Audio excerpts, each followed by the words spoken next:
เนื่องในโอกาสวันสร้างตั้งกำลังป้องกันความสงบครบรอบ 64 ปี คือ5เมษายน 1961 ถึง5เมษายน 2025 นี้ท่านพันเอกเพชรน้อยโลร้อนศรีรองหัวหน้ากองบัญชาการปกสแขวงหัวพันได้ให้รู้ว่าสวัสดีข้าพเจ้าพันเอกเพชรน้อยลอนซีรองกองบัญชาการปกสแขวงหัวพันจะสละโอกาสที่การเฉลิมฉลองวันสร้างตั้งกำลังป้องกันความสงบครบรอบ 64 ปีที่สั่นข้าพเจ้าแนะนำต่างนายคณะพรรคคณะกองบัญชาการปกสแขวงต่างนายนายและพลตำรวจก็โอกาสที่การเฉลิมฉลองวันสร้างตั้งกำลังนี้ข้าพเจ้าก็รู้สึกปิติสุมซื่นและมีความเบิกบานมนต์ซื่นต่อกับการเติบใหญ่ขยายตัวของกำลังป้องกันความสงบโดยเฉพาะเป็นบ้านสร้างตั้งกำลังป้องกันความสงบครบรอบ 64 ปีนี้ตลอดระยะ 64 ปีผ่านมานี้กำลังป้องกันความสงบแขวงหัวพันของพวกเฮาก็ถือว่าก็ได้ประกอบส่วน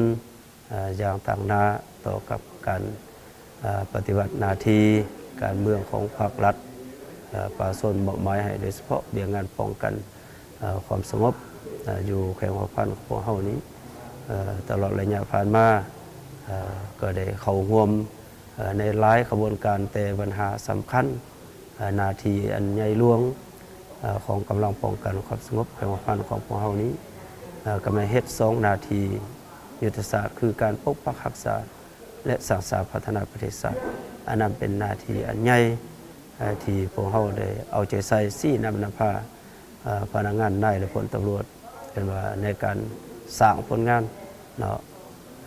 ต่อกับเรื่องงานป้องกันความสงบในนั้นและบรรดาผลสำเร็จในการปฏิบัติหน้าที่ก็มีหลายขบวนการที่กำลังป้องกันความสงบของพวกเฮาได้เข้าร่วมจะเป็นการแก้ไขบรรดาปรากฏการณ์ย่อท่อในสังคมโดยเฉพาะขบวนการกลุ่มโจรกรรมในปี 2003 อันนี้พวกเฮาก็ได้เข้าร่วมหรือว่าสภาพปี1984-87เนาะอยู่เมืองเวียงทองในเมืองเฮียมปัจจุบันอยู่แขวงหัวพันตัวนี้เรากำลังป้องกันความสงบของพวกเฮาได้เข้าร่วมโดยเฉพาะในเฮ็ดหน้าที่ลง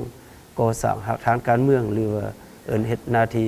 ปลุกลุกคนขวายขาศึกเนาะเข้าร่วมขบวนการก็เห็นว่ามีผลสำเร็จแล้วนอกจากนั้นก็ได้หันเอากำลังลงก่อสร้างหลักฐานการเมืองติดพันกับเบี้ยงาน3สร้างเนาะพัฒนาชนบทนั่นแหละปัจจุบันนี่ถือว่ากำลังของพวกเฮานี่ก็ได้เข้าร่วมกับกระบวนการของกระทรวงเนาะโดยเฉพาะในเขตจุดซุ้มจุดหล่อแหลมเขตประหังวิเฮียงแหละเนาะตัวนี้ก็ถือว่าได้เอาใจใส่เห็นว่ามีผลสำเร็จสูง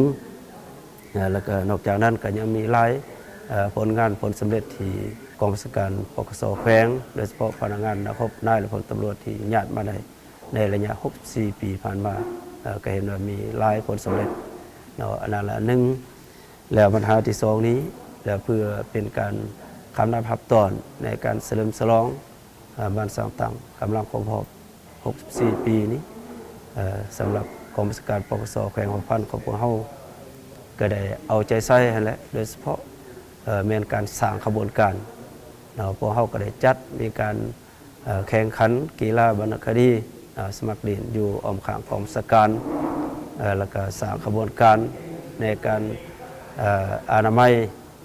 ครูค่ายหรือว่าประดับประดาต่างๆอันนี้มันก็เป็นเบี้ยงานขบวนการที่พวกเฮาได้เอาใจใส่เนาะอยู่ในเคียงคู่กับการเฉลิมฉลองวันสร้างตั้งกำลังป้องกันความสงบ64 ปีนี้แล้วทั้งกรมสการปกสแขวงหัวพันของพวกเฮาเนาะก็แม่นอยู่ในระยะว่าพวกเฮาฮักก็สำเร็จกองประชุมใหญ่องค์คณะพรรคกรมสการครั้งที่เก่านั่นแหละเนาะมีผลสำเร็จจากการสร้างขบวนการนี่ก็ถือว่าได้สร้างขบวนการร่วมเป็นการต่อเนื่องเนาะขบวนการคำนับตอนกองประชุมใหญ่ได้แล้วก็ขบวนการคำนับตอนวันสร้างตั้ง